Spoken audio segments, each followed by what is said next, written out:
government to iwi. Now, until we have real significant change of that kind, then we may only find that we exacerbate a problem that is at such a crisis level at the moment that there will be an uprising, because our stories were so sad that our people are saying enough is enough. We cannot do this anymore. A report on the weekend's hui will be made public next month. Mo te hōtaka o te ata, ko li Marama McLaughlin tēnei. 5 minutes to 8, let's speak to the Justice Minister, Andrew Little, who's in the Wellington studio. Morena. Morena. How much of the justice system ignores Te Tiriti?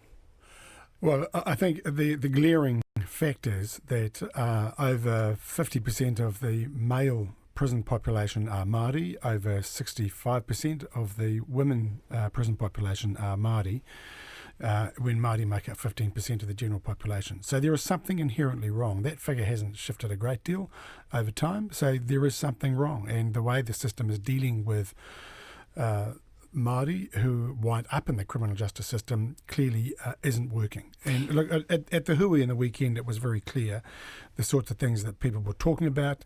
The people who turn up in the criminal justice system are there because of failures much earlier on, failures in their childhood, in their whānau and family and community settings, failings in the education system, failings in the health system. So we've got a whole panoply of things that we actually have to address. So essentially, the justice system is broken and it's a hangover from colonisation?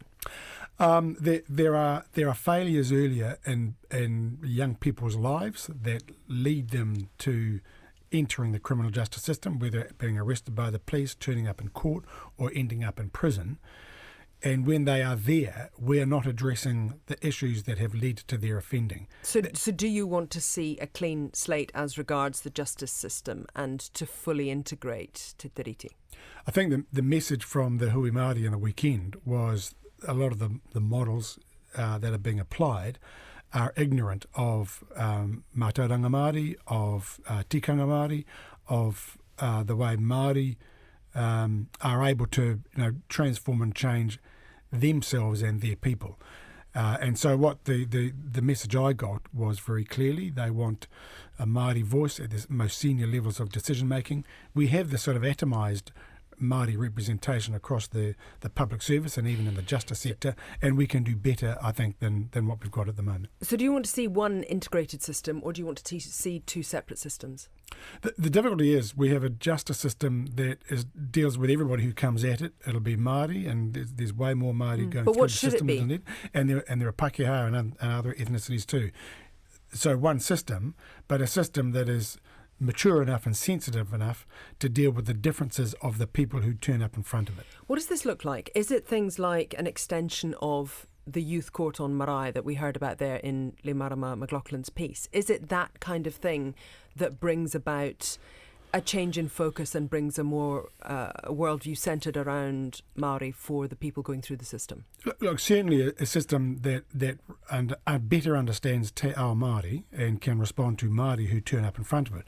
But it's not just, and then that's in the criminal justice system, and whether it's in the prison or the courts or with the police, but actually much earlier on too. So young children who are being taken out of their families by Oranga Tamariki, and Oranga Tamariki is going through big change at the moment. They've got their Māori advisory group, but actually being sensitive to the whanaungatanga and the needs of whānau as well.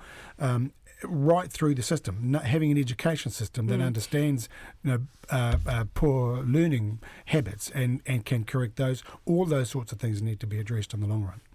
Very briefly, when does this need to change? As soon as possible. So the advisory group I've got, they'll give me an interim report next month. They'll have a final report in August after some further consultation, and then we'll be on the long march to make change. Thank you very much. Appreciate your time. Andrew Little, the